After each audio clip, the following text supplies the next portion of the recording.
Finally, our son is freed from this mistake. Let her return to the nothingness from which she came.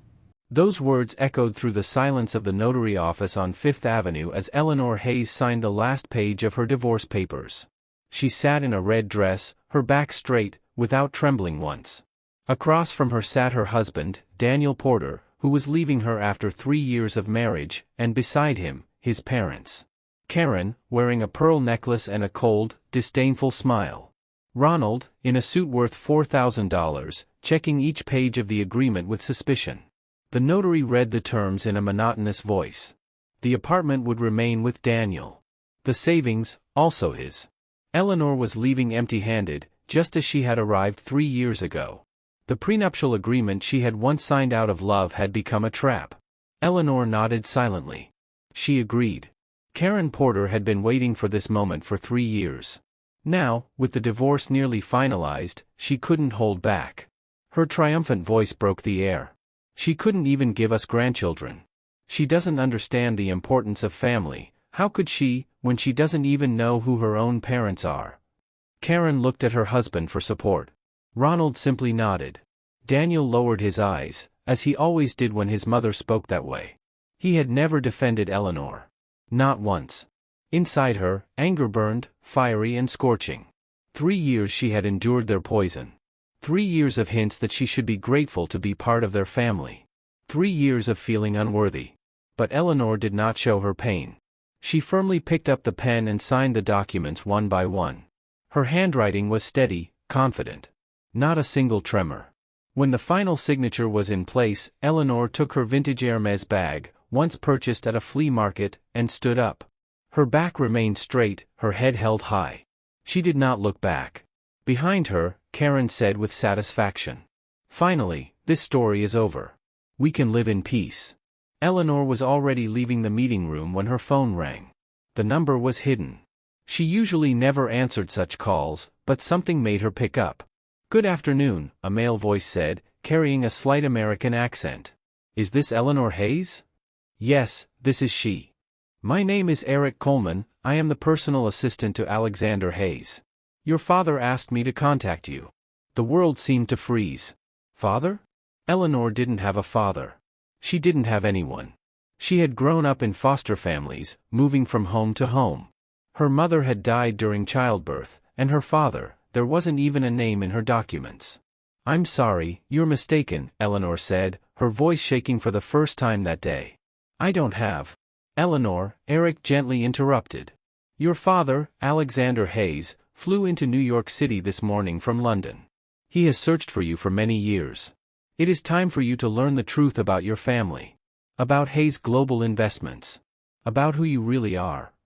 Her heart pounded so loudly that Eleanor leaned against the hallway wall. "I don't understand. Mr. Hayes is staying at the Ritz-Carlton, New York, Central Park. He asks that you come today, if possible. He has waited for this moment for nearly 30 years. Eleanor closed her eyes, trying to steady her thoughts. This was incredible. Too strange. Maybe a mistake? But an inner voice whispered, "It's real. Go."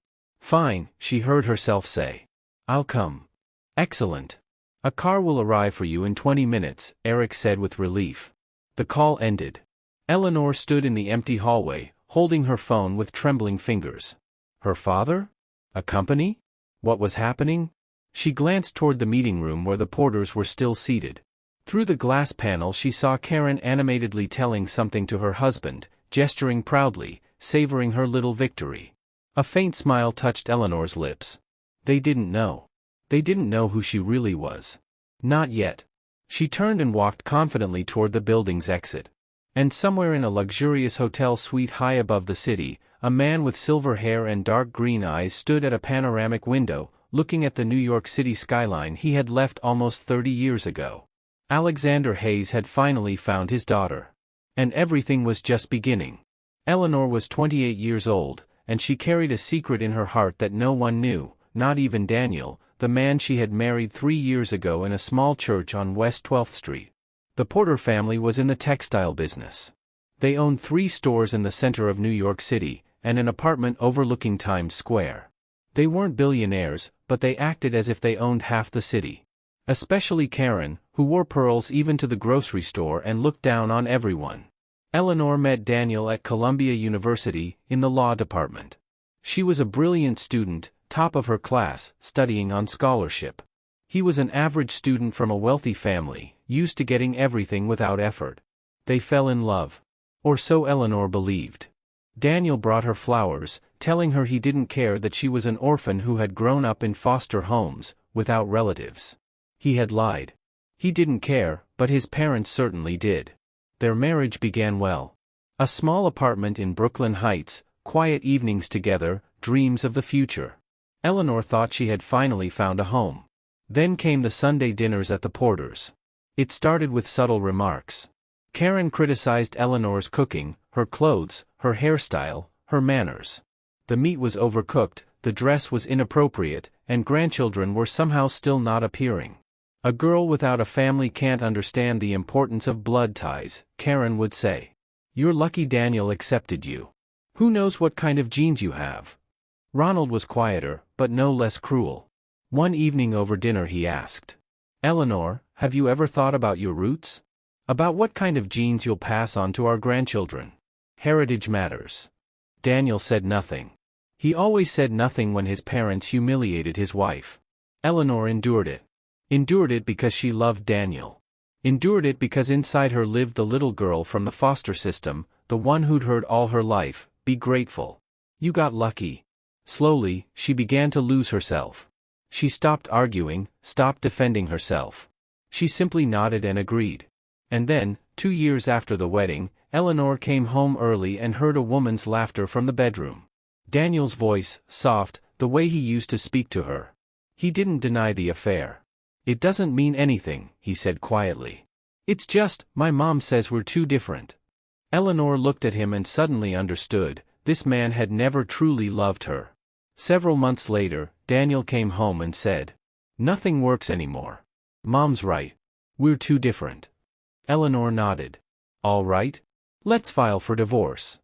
6 months of paperwork, attorneys, and humiliation followed. And now she was here, in the notary office, signing the end of the story. Or the beginning of another. 20 minutes later, a black Cadillac Escalade with tinted windows pulled up to the building.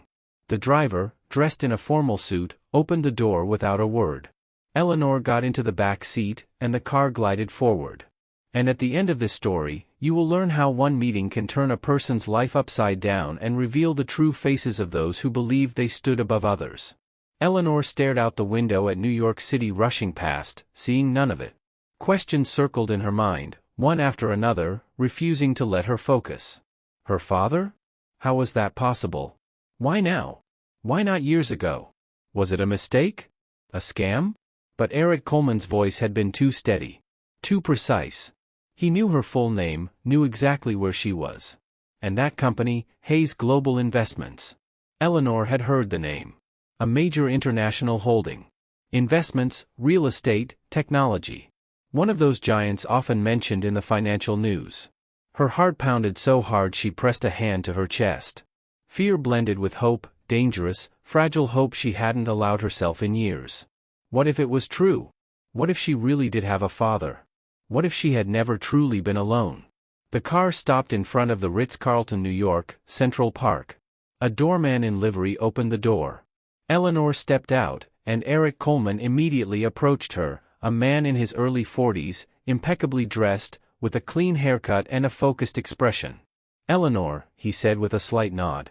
Alexander Hayes is expecting you. Please, follow me. They took the elevator to the top floor. The hallway was quiet, carpeted so thickly it absorbed every sound. Eric stopped at the last door, knocked, and said softly, Mr. Hayes, your daughter is here. The door opened. Eleanor walked into a spacious living room with floor-to-ceiling windows. Beyond the glass stretched the evening skyline, millions of lights, the river reflecting the sky.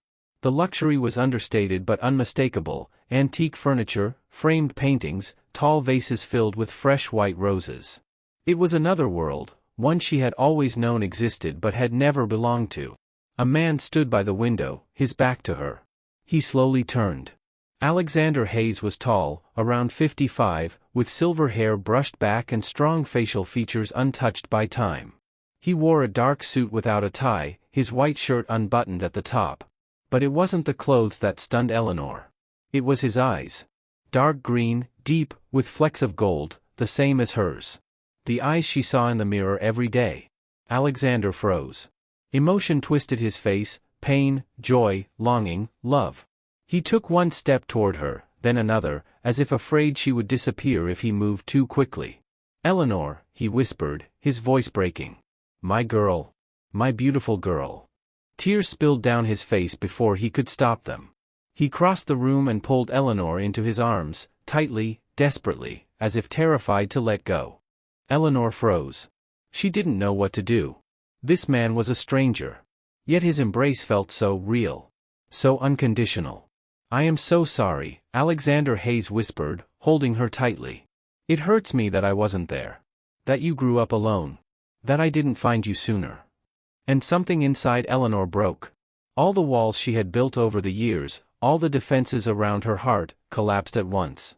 She pressed against her father's chest and began to cry. She cried for all the lost years, for birthdays without family, for the nights when she felt alone in a world far too big. She sobbed, and for the first time in her life, she felt that someone would catch her if she fell. They stood like that for a long time. Minutes blended into eternity. Alexander stroked her hair, whispering something soothing, and Eleanor suddenly understood, this was what it meant to have a family. Not the Porters with their conditional affection and constant demands. But this, unconditional acceptance. Belonging. Finally, Alexander stepped back, though he didn't let go of her hands. He looked at her as if trying to memorize every feature, every detail. "You look so much like your mother," he said softly. "Margaret. The same eyes, the same strength in them." "Tell me," Eleanor whispered, her voice trembling. "Tell me everything. Please." They sat on the couch by the window. Alexander poured water from a carafe, gathering his thoughts. "I met your mother 29 years ago," he began. "Margaret Bell. She worked as a translator, and I was just starting my business. We fell in love instantly, from the very first moment. She was the kindest, brightest person I had ever known." His voice softened, filled with warmth. "When she told me she was pregnant, I was happier than I had ever been. We were planning to get married. But then, everything went wrong." Alexander paused, clenching his fists. "I had business problems. Serious ones. Competitors, threats. I had to leave urgently for London to save the company. I promised Margaret I would return in 3 months. Promised I would bring her and the baby with me. But when I came back..." His voice cracked. "She died during childbirth. Complications. I arrived too late. And you had already been taken into the system. I tried to find you, but the bureaucracy, the lack of documents, the endless paperwork. I searched for years, Eleanor. I hired private investigators, lawyers. And finally, 3 months ago, we found a trace. We found you." Eleanor listened, tears rolling down her cheeks again. Her mother. Margaret. She had died giving her life. And her father, he had searched for her all those years. "You were not unwanted," Alexander said, looking her in the eyes. "Not ever. You were loved from the very first second. Circumstances tore us apart, but I never stopped searching for you." He took her hands in his. "And now that I found you, I will not let you go. Eleanor, you are my daughter. My only heir. Everything I've built over the years, everything belongs to you. Hayes Global Investments, offices in 12 countries, assets worth $2,800,000,000, all of it is yours. But the most important thing..." He pressed her hand to his chest. "The most important thing is that you are no longer alone. You have me. You have a family." Eleanor looked at her father, and something inside her began to shift. For years she had felt unworthy, small, unwanted. The Porters had made sure she felt that way. But now, looking into Alexander's eyes, she felt, for the first time, that she belonged to someone. That she wasn't a mistake. That she mattered simply because she existed. "I don't know what to say," she whispered. Alexander smiled, warm and genuine. "You don't need to say anything. Just stay. Just let me be your father." And for the first time in 28 years, Eleanor felt at home. 2 weeks later, Eleanor was sitting in her father's office on the 40th floor of a building on Fifth Avenue. The panoramic windows opened onto all of New York City, from the skyline to the glowing towers in the distance. The office was designed in a strict, powerful style: dark wood, leather chairs, modern art on the walls. An atmosphere of authority and success. A sharp contrast to the small legal aid office where Eleanor had worked for the last few years, sharing a cramped room with 2 colleagues and an ancient copier. Here she had her own office, her own assistant, and a view that took her breath away. Alexander had decided to stay in New York City. He opened a new branch of Hayes Global Investments and wanted Eleanor to be part of it. Not just formally, he wanted to pass everything he had built to her. "You are my only heir," he told her on the first day. "Everything I've created belongs to you." Eleanor still struggled to believe it. 2 weeks ago, she had signed a divorce that left her with nothing. And now she was the heir to an empire worth $2,800,000,000. But today wasn't about money. Today, Alexander placed a thick folder of documents in front of her. "I told you I would protect you," he said calmly.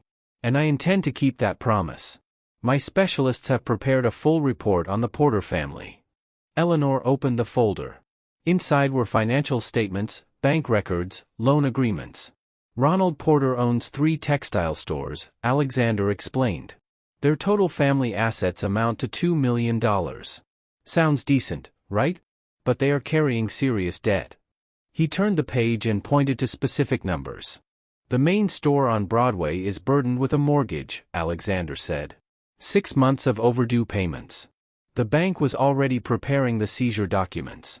"Yesterday, I bought that debt." Eleanor lifted her gaze. "You bought it?" Alexander nodded. "Now the Porters owe not the bank, but us. More precisely, me. I can demand immediate repayment. I can start the collection process. I can shut down their store with a single signature." He leaned back in his chair, watching his daughter closely. "The irony is that they spent 3 years humiliating you, believing they were above you. Looking down on a girl without money. And all the while, they were balancing on the edge of bankruptcy. Their arrogance stood on a foundation of debt." Eleanor remained silent, looking at the documents. She saw the numbers, the stamps, the signatures. She saw how the Porters had taken loan after loan just to maintain the illusion of prosperity. Karen's pearls, Ronald's suit worth $4,000, all of it had been bought on credit. Inside her, a wave of conflicting emotions rose. Part of her wanted revenge. Wanted to see Karen lose her store, her apartment, her arrogance. Wanted them to feel small, insignificant, the way she had felt for 3 years. She remembered the Sunday dinner when Karen said the meat was overcooked and that she wasn't worthy of their family. She remembered Ronald's words about bad genetics. She remembered the notary office: "Let her return to the nothing she came from." The temptation was strong. Very strong. But then she looked at her father. "What do you think?" she asked quietly. "What should I do?" Alexander paused, gathering his thoughts. "I didn't build my empire on revenge," he finally said. "But on justice. There's a difference. Revenge is when you cause pain for the sake of pain. Justice is when you show the truth. A lesson." He stood and walked to the window. "The Porters treated you like trash because they thought they could. Because they believed you were weak, alone, unwanted. They were wrong. Now you have me. And I protect what belongs to me." Alexander turned back to her. "The choice is yours, Eleanor. We can proceed strictly professionally, restructure their debt, give them a chance. Or, we can show the Porters exactly whom they humiliated all these years. Not out of vengeance, but so they learn the lesson: money does not define a person's worth. And judging others by appearances is a dangerous game." Eleanor closed the folder. She thought for a long moment, weighing everything. The voices echoed in her mind: Karen, Ronald, Daniel. For years, they had made her feel unworthy. But now she knew the truth. She had always been worthy. They had simply been blind. "I want them to know," Eleanor said firmly. "Not to hurt them. But so they understand they were wrong. That a person's worth isn't measured by a bank balance or a family name." Alexander smiled. A warm smile, with a faint, predatory edge. "Then I have a plan. In 2 days there will be a charity event at the Plaza Hotel. The entire elite of New York City will be there. I'm making a major donation. The Porters will be invited as honored guests. And you will come with me, as Eleanor Hayes, daughter of Alexander Hayes, the future vice president of the American branch of Hayes Global Investments. Eleanor nodded slowly. Her heart beat faster. They will see who you've become, Alexander continued. Not because you found a wealthy father, but because you have always been a strong, worthy woman. The money simply gives you the chance to show it openly. During the next 2 days, they prepared. Alexander insisted that Eleanor choose a dress, not just a beautiful one, but one that made a statement. They went to the Balenciaga boutique. The consultant brought out several options, but Eleanor chose one, a floor-length, fiery red gown with bare shoulders, elegant and bold at once. Red, she said, looking at her reflection. The color of strength. The color of victory, Alexander added with a smile. That evening, before the event, Eleanor stood in front of the mirror. The red gown, loose hair, flawless makeup. On her wrist, vintage Cartier watches that had belonged to her paternal grandmother. Alexander had given them to her yesterday, saying, "She would be proud of you." Eleanor looked at her reflection and, for the first time in many years, she didn't see a girl who wasn't good enough. She saw a woman who had walked through fire and emerged stronger. "Ready?" Alexander asked, appearing in the doorway. Eleanor turned to him and smiled. "Ready." A black Lincoln Continental pulled up to the main entrance of the Plaza Hotel. The red carpet, the flashing cameras, the crowd of journalists. Alexander Hayes was well known in the financial world, his appearances always drew attention. But tonight, he didn't come alone. The car door opened, and Eleanor stepped out. The fiery red gown moved like a flame against the backdrop of the evening city. She took her father's hand, and together they walked down the red carpet. Photographers clicked their shutters. Journalists shouted questions. "Mr. Hayes, who is this lady? Is tonight a special evening for you?" Alexander stopped before the cameras, proudly placing his hand on his daughter's shoulder. "Allow me to introduce my daughter, Eleanor Hayes. She recently joined our company and will soon lead the Russian division of Hayes Global Investments." The flashes intensified. Eleanor smiled, calm, confident. She was no longer the girl who had once hidden from the Porters' stares at their Sunday dinners. They entered the luxurious hall. High ceilings with ornate molding, enormous crystal chandeliers, tables covered with pristine white linens. 300 guests, politicians, business leaders, cultural figures. The elite of New York City. Alexander led Eleanor to the first table, the main one, near the stage. As they walked, heads turned and whispers rippled through the hall. "Who is the woman with Hayes? His daughter? I didn't know he had a daughter. Look at that gown." At the seventh table, closer to the middle of the hall, sat the Porters. All three of them. Ronald, in his expensive, though suddenly not expensive enough, suit. Karen, wearing pearls that looked small and almost pitiful beside the diamonds of the other women. Daniel, with a blonde woman, his new girlfriend, who was boredly flipping through the menu. Karen saw Eleanor first. She choked on her champagne and elbowed her husband. "Ronald," she hissed. That's Eleanor. What is she doing here?" Ronald lifted his gaze and froze. It was indeed Eleanor. But not the quiet, cornered girl they had pushed out of the family 2 weeks ago.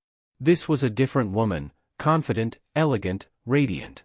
"Maybe she works here?" Ronald suggested uncertainly. "At the hotel?" But Eleanor turned, looked directly at them, and smiled. A light, calm smile. Then she sat at the first table beside Alexander Hayes. Karen paled. "This is impossible," she whispered. Daniel stared at his former wife as if seeing a ghost. If you enjoy this story, please like the video and subscribe to the channel. And tell us which city you are watching from. It's important for us to know how far our stories reach. Dinner began. Alexander chatted effortlessly with the guests, introducing Eleanor to everyone who approached. "My daughter, the future vice president of the Russian division." At the seventh table, the Porters sat in stunned silence. Karen nervously twisted her pearl necklace. Ronald tried to understand what was happening. Daniel couldn't take his eyes off Eleanor. After the second course, the president of the charity foundation, an elderly man in a tuxedo, stepped onto the stage. "Ladies and gentlemen," he announced into the microphone. "Tonight's event is possible thanks to the generosity of our patrons. Allow me to introduce the man who has made a donation of $500,000, Alexander Hayes. The hall erupted into applause. Alexander stepped onto the stage and took the microphone with confidence. Thank you, he began in a calm but firm voice. I would like to say a few words about why this donation is so important to me. He surveyed the hall, and for a moment his eyes paused on the seventh table. This donation is made in honor of my daughter, Eleanor Hayes, whom I found after 29 years. She grew up in the foster system, without parents, without support. But she didn't break. She graduated from Columbia University with honors, became an exceptional attorney, built herself from nothing. His voice grew stronger. Eleanor is living proof that a person's worth is not defined by the circumstances of their birth or their last name. It is defined by character, strength, dignity. I am proud of her every day, not because she is my daughter, but because she is an extraordinary human being. The hall erupted into applause once more. Alexander extended his hand. Eleanor, please come up. Eleanor stood and walked toward the stage. Each step was steady. She climbed the stairs, and her father embraced her. Cameras clicked, guests applauded, rising to their feet. Eleanor took the microphone. Her gaze swept across the hall and landed on the seventh table. She saw Karen, pale, shaken. Ronald, his mouth slightly open. Daniel, devastated by the realization of what he had lost. Thank you, Eleanor said softly, yet her voice carried to every corner of the room. I want to speak to anyone who has ever felt not good enough, unworthy, small. Your worth is not defined by who loves you, or how much money you have, or where you come from. She paused. Your worth is defined by who you are. And that is enough. You have always been enough. The hall erupted in applause, louder than before. People rose to their feet. Eleanor smiled, nodded, and returned to her seat. She hadn't named the porters. She didn't need to. The message was unmistakably clear. At the seventh table, Karen covered her face with her hands. Ronald sat frozen. Daniel looked at Eleanor and understood. He had lost not just a wife, he had lost the most genuine person he would ever have in his life. Eleanor sat beside her father. Alexander leaned toward her and whispered, "You were magnificent." Eleanor smiled. For the first time in many years, she felt free. The next day, Ronald Porter received an official letter, an invitation to the office of Hayes Global Investments to discuss urgent financial matters. Signed, the company's legal department. He arrived the following morning, anxious, sweat on his forehead despite the cool October air. Karen insisted on coming with him. She sensed it was connected to the night before, to Eleanor, to the nightmare they suddenly found themselves in. They waited in the reception area on the 40th floor. Expensive furniture, silence broken only by the ticking of the wall clock. Karen nervously twisted her pearl necklace. Ronald wiped his palms on his trousers. They felt small in this space, just as Eleanor had felt small at their Sunday dinners. The conference room door opened. The assistant invited them in. They entered an elegant room, dark wood, panoramic windows overlooking the square, a long table. And at the head of it sat Eleanor Hayes. Beside her, Alexander Hayes, and 3 attorneys in sharp suits with folders of documents. Eleanor wore a gray business suit, her hair pulled into a tight bun, thin glasses resting on her nose. She looked every bit the professional she had always been, the version of herself the Porters had never wanted to see. "Please, have a seat," Eleanor said evenly, gesturing toward the chairs opposite her. Karen and Ronald sat down. Karen's hands were trembling. Eleanor opened the folder before her. "Thank you for coming. Let's get straight to business. Hayes Global Investments recently purchased your bank debt connected to the store on Broadway." She turned a page, showing them the document. The total amount of the debt, including interest and penalties for 6 months of overdue payments, is $300,000. Which means you now owe that money to us. Ronald turned pale. You really bought our debt?" "Technically, my father did," Eleanor replied calmly. "But I am the one managing this department." She folded her hands on the table, looking at the Porters with a steady gaze. "You have several options. The first, we begin the collection process immediately. That is our legal right. The store will be seized, the property inventoried, and the forced sale of assets will begin." Karen gasped. The second option, Eleanor continued, is that we offer a restructuring of the debt on reasonable terms. You will be able to pay it off gradually while keeping your business. Silence fell. Ronald finally found his voice. Why are you doing this? Karen spoke as well, her voice trembling. After everything that. She couldn't finish. Eleanor leaned forward, her voice firmer. After you spent 3 years humiliating your daughter-in-law? After you made her feel like trash? After, on the day of her divorce, you said she should return to the nothing she came from. A heavy silence filled the room. Eleanor continued, listing calmly. A girl without a family can't understand blood ties. You're lucky Daniel accepted you. Who knows what kind of genes you have? Do you remember those words? Karen lowered her gaze. Her hands clenched into fists on her lap. Eleanor leaned back in her chair. I could take revenge. I could enjoy watching you collapse, watching you lose everything. But you know what? I won't. And do you know why? She looked at her father, then back at the Porters. Because my father taught me something. True strength isn't about crushing others. It's about being better than they are. You judged me for not having a family, for my past. But I won't judge you for your cruelty. I will give you something you never gave me. A pause. A chance. Alexander Hayes spoke next. The debt will be restructured. The interest rate will be fair, 7% per year. The monthly payments will be manageable for your business. If you follow the terms, in 5 years you will be free of the debt. Your store will be saved. Ronald swallowed with difficulty. Thank you. We don't know what to say. There is one condition, Eleanor said quietly. Karen lifted her eyes. I want you to go to every person you ever told that I was lucky to enter your family, that I should be grateful, Eleanor continued, and tell them the truth. That I was never lucky. That I was kind, patient, and strong despite your contempt. She paused. You don't need to apologize to me. You wouldn't mean it anyway. But you must tell others the truth. That is my condition. Ronald nodded slowly. We will do it. I promise. One of the lawyers slid the documents forward. The Porters signed with shaking hands. Every signature came with difficulty. It was an admission of defeat, an admission of wrongdoing. When everything was finished, they rose to leave. At the door, Karen turned back. Her voice was breaking.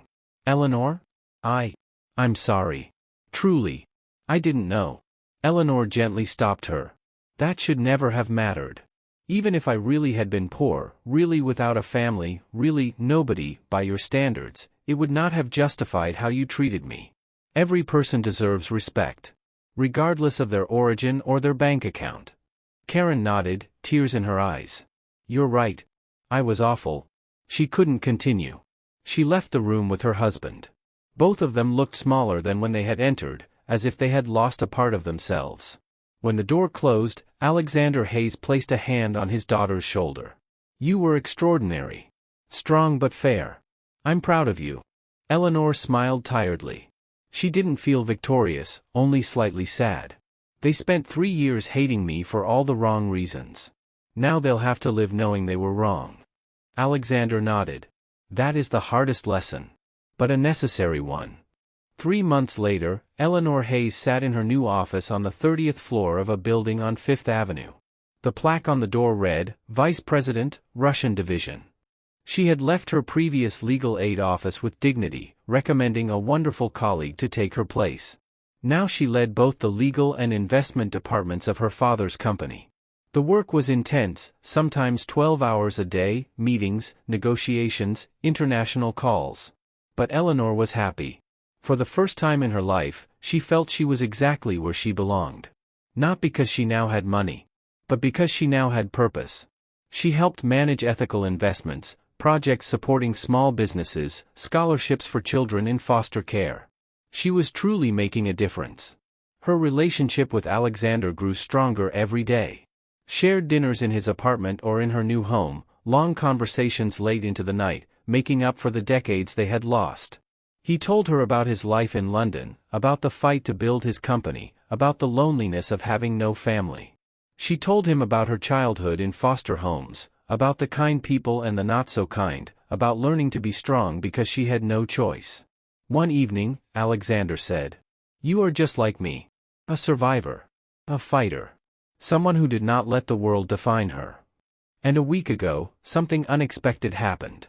Eleanor was walking through Brooklyn Heights after work, wanting some fresh air. She passed a bar she and Daniel used to visit often. She glanced through the window, and saw him. Daniel sat alone at a corner table. He looked different, thinner, dark circles under his eyes, his shirt wrinkled. His hair unstyled, his expression empty. He looked up and saw her, and his eyes widened. Eleanor could have walked past. But something stopped her. She walked inside. Daniel stood quickly, nervously asking, "Eleanor, can we talk for a minute?" She nodded. They sat at a small table. The waiter brought water. Daniel looked as if he had lost a part of himself. The eyes that once gleamed with confidence were now dull. "I just wanted to say," he began quietly, "that I'm sorry. For everything. For not being strong enough to stand up for you against my mother. For leaving. For making you feel less than you are." He paused, then added, "The truth is, I was the one who wasn't good enough. I was never good enough for you." Eleanor asked calmly, "Why are you saying this now?" Daniel let out a sad, bitter smile. "Because I found out who your father is. But not because I lost money or connections. But because only now I understand what I really lost." He looked her in the eyes. "Not the billions. Not the name. You. The kindest, strongest, most genuine person I have ever met. I was too much of a coward to see it before." Eleanor felt something soften inside her. Not love, that had died long ago. But perhaps forgiveness. "I wish you the best, Daniel," she said sincerely. "I hope you find the strength to live your own life instead of the one your parents want for you. I hope you find happiness." She stood to leave. Daniel stopped her. Is there any chance at all?" Eleanor looked at him gently but firmly. "No. This story is over.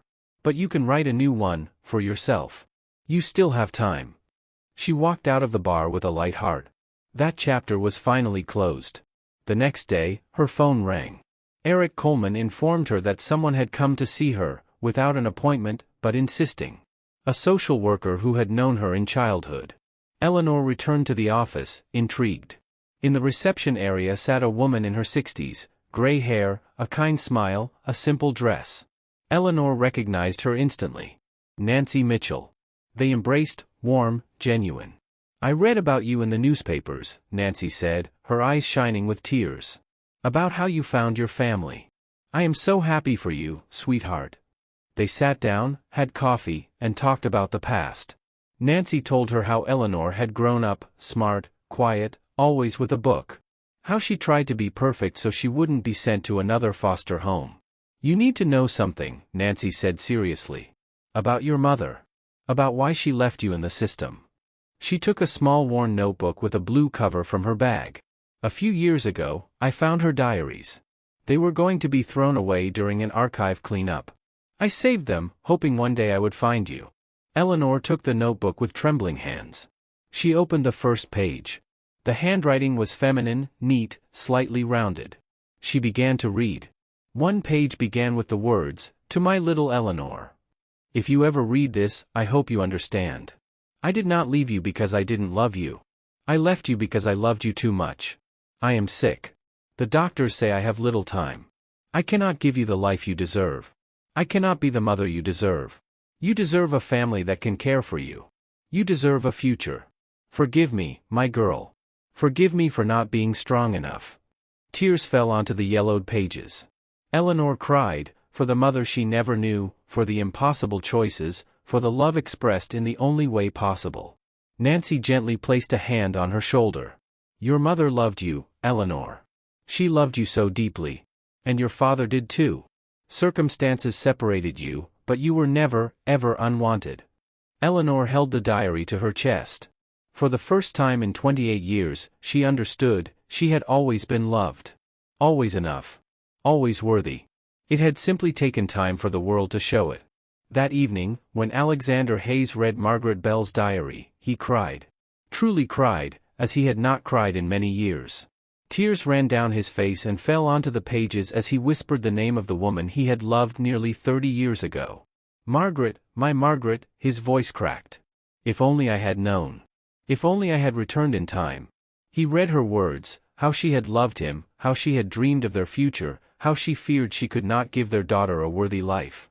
She wrote that Alexander would return, that he would find them, that everything would be all right. But the illness progressed faster than she had expected. Alexander closed the diary and held it to his chest as if it were Margaret herself. "She was the brightest person I ever knew," he told Eleanor. "Kind, honest, strong. She would be so proud of you. She would see the woman you've become." Eleanor sat beside him, holding his hand. They remained silent for a long time, sharing the pain and the regret of the years they had lost. Then Alexander lifted his head. Determination appeared in his eyes. "I cannot bring back time," he said firmly. "I cannot save Margaret. But I can make sure her sacrifice means something. That other mothers never find themselves in such a situation. That other children never lose their parents because of poverty or illness." He looked at Eleanor. "Let's create a foundation. The Margaret Bell Foundation. It will help single mothers, provide medical care, financial support, and legal assistance. It will help families take in children when relatives want them but lack resources. No one should ever lose their family because of circumstances." Eleanor nodded, tears filling her eyes again. "Yes. That will be the best way to honor her. To turn pain into help. To turn loss into hope." In the following months, they worked tirelessly. Alexander Hayes invested the initial capital, $1 million. Eleanor assembled a team of attorneys, social workers, and psychologists. They rented an office, developed support programs, and established connections with hospitals, foster agencies, and community centers. The Margaret Bell Foundation officially opened 6 months later. Its mission was simple and clear: no mother should ever have to give up her child because she lacks support. No child should lose their family if there is any chance to save it.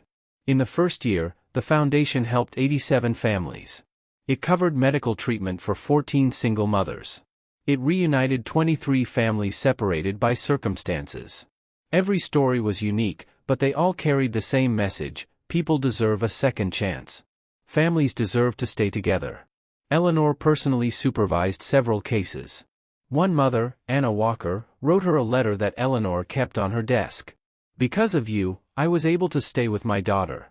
You gave me hope when I thought everything was lost. You saved my family. Thank you with all my heart." Every time she read letters like this, Eleanor thought of the mother she never knew. Of Margaret, who never received that chance. But now her name was giving others what she herself had been denied. A year after the foundation opened, the first annual charity gala took place. It was held in the same ballroom of the Plaza Hotel where Eleanor had appeared before the public for the first time as Alexander Hayes's daughter a year earlier. But this time, it was her night. Her event. The hall was packed. 500 guests, business leaders, politicians, public figures, journalists. The screens displayed the stories of families the foundation had helped.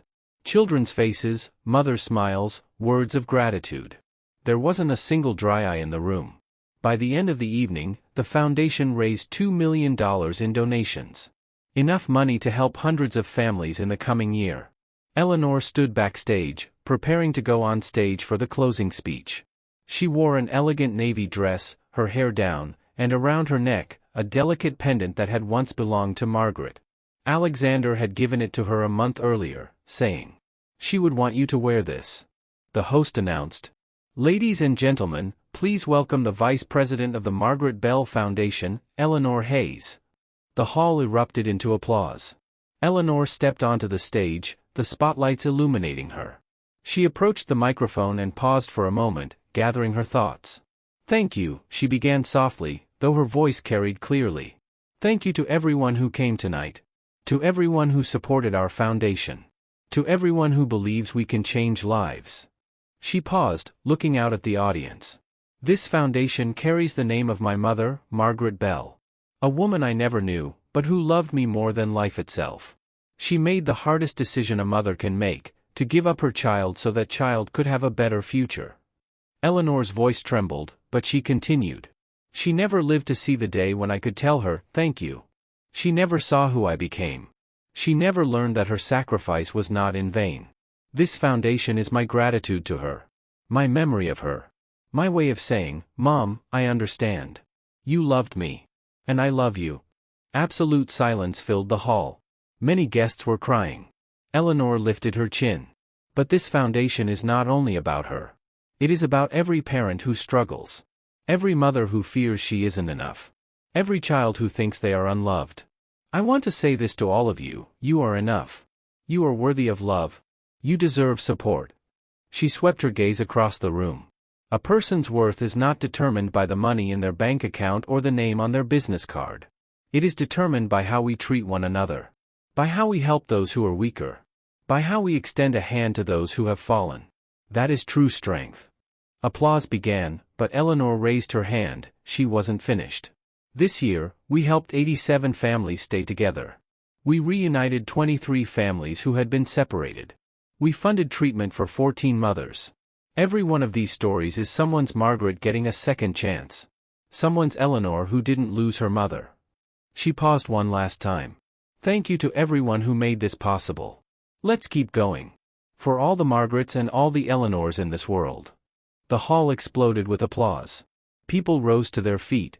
Eleanor saw her father in the front row. Alexander was crying openly, watching his daughter with pride. When the applause finally faded, Eleanor stepped off the stage. And then her eyes fell on the back rows of the hall. There, seated at one of the distant tables, were the Porters. All three. Eleanor froze. She hadn't expected to see them. They looked different. Karen wore no pearls, instead, a simple, modest dress. Ronald had aged, gray hair more noticeable. Daniel sat quietly with his head lowered. When their eyes met, Karen slowly stood up. She took a step forward and handed an envelope to one of the organizers. Eleanor later learned that inside was a check, a small donation of $100. For the Porters, still repaying their debt, it was a lot. Karen looked at Eleanor across the entire hall. And slowly nodded. It was a gesture of respect. Of acknowledgement. Not friendship, maybe never friendship. But understanding. Eleanor returned the nod. She had forgiven them long ago. Not for their sake, for her own. Because forgiveness frees not the one who is forgiven, but the one who forgives. Alexander walked up to his daughter and wrapped an arm around her shoulders. You were incredible, he said. Eleanor leaned into him. Thank you for finding me. Thank you for not giving up. I would have searched for you forever, Alexander replied softly. The evening was drawing to a close. Guests were leaving, sharing their impressions. Eleanor and Alexander walked out of the hotel together. The autumn night was warm, stars shimmering over New York City. Shall we go home? Alexander asked. Eleanor smiled. The word home finally sounded right. Not an empty place she returned to alone. A place where someone was waiting for her. Where she was loved. Where she belonged. Yes, she said. Let's go home. They got into the car. On the way, Alexander held her hand, and Eleanor looked out the window at the passing city lights. For the first time in her life, Eleanor Hayes truly had a home. Not walls and a roof, but people who loved her unconditionally. A place where she was not a guest, but family. She thought of Margaret, who gave her up to give her a chance. Of Alexander, who searched for 29 years. Of the Porters, who taught her what she never wanted to become. Of Daniel, who showed her that not all love is real. All these people, all these trials had brought her here. To this moment. To this home. And she was grateful for every step of that journey.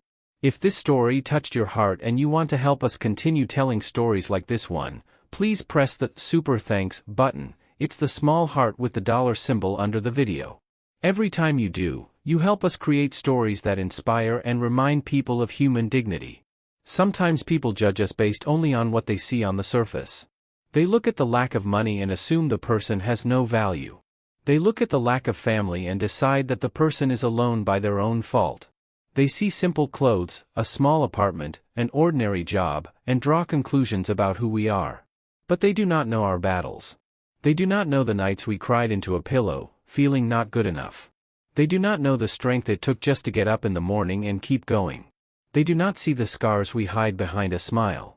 They do not see the dignity we hold on to, even when the world tells us we are worth nothing. Eleanor seemed like an ordinary woman. An orphan without a family, without money, without connections. The Porters looked at her and saw someone who should be grateful for their charity. They did not see her strength. Her kindness. Her patience. They did not see that she graduated from Columbia University with honors while working 2 jobs. That she built her career alone, without help. That she went through foster homes and group homes, learning to be strong because she had no other choice. They judged her by the surface, and they were wrong. When the truth came out, what mattered was not her father's billions. Not the name of the company. Not an office on the 40th floor.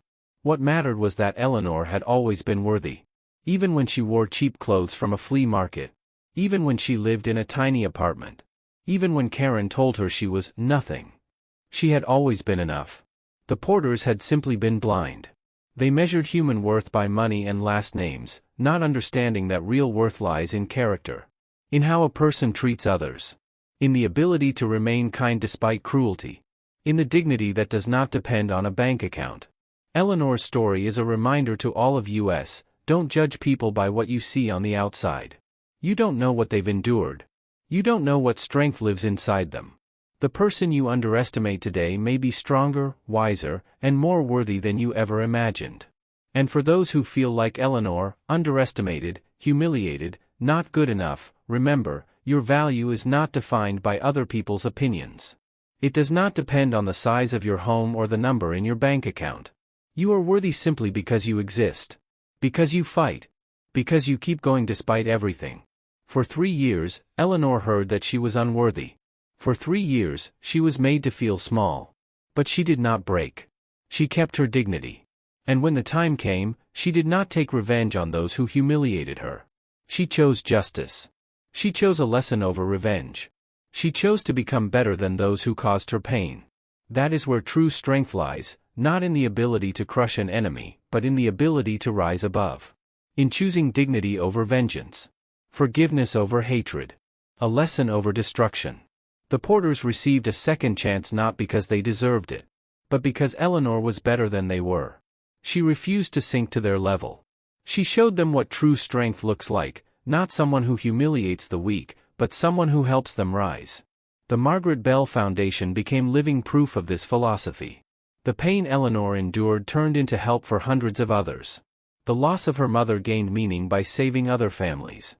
The humiliation she suffered taught her compassion that now changes lives. It is a lesson for all of us. Our scars do not make us weak. Our trials do not define us. We define ourselves by how we respond to them. By what we build from the ashes. By who we choose to become despite the pain. Eleanor could have become bitter. She could have hated everyone who had ever rejected her. She could have closed herself off, grown cynical, lost faith in people. But she chose something different. She chose love. Forgiveness. Helping others. And that was what made her truly strong. Thank you for staying with us until the end of this story. It shows what we all must believe: dignity does not depend on money, status, or the past. It lives inside each of us. And no one, can take it from us unless we allow it. Tell us in the comments which moment moved you the most. Was it Eleanor's reunion with her father? Her speech at the charity gala? Or the moment she offered the Porters a second chance instead of revenge? Subscribe to our channel and turn on notifications so you don't miss new stories about people who went through hardship and emerged stronger, kinder, wiser. Leave a like if you believe in the invisible power of dignity. If you believe that every person deserves respect, regardless of their past. If you believe that kindness and justice always outweigh cruelty and arrogance. And before you go, watch the story we left for you here on the screen. It is also about someone who was underestimated. About strength hidden behind an ordinary facade. About how one decision can change everything. We're sure it will make you think, and maybe even cry. Remember, you are never alone. Even when it feels like the whole world is against you. Even when you feel not good enough. Somewhere, there are people who will see your true worth. Who will love you as you are. Who will become your home. Just as Alexander became a home for Eleanor. Just as the Margaret Bell Foundation became a home for hundreds of families. Just as dignity becomes a home for everyone who refuses to give up. Eleanor Hayes went from a humiliated daughter-in-law to the vice president of a multi-billion-dollar company. But her true victory was not the money. Not the title. Not the public recognition. Her victory was that she kept herself. Her heart. Her ability to love, forgive, and help. She walked through fire and emerged not burned, but tempered. Not broken, but stronger. And that is something every one of us can achieve. Your dignity is your superpower. No one can take it from you. No porters of this world can make you feel small if you know your worth. If you remember who you truly are, you are enough. You have always been enough. And you do not need anyone's permission to believe that. We'll see you in the next story. Take care of yourself. Value yourself. And never let anyone tell you that you are unworthy. Because you deserve everything. Absolutely everything.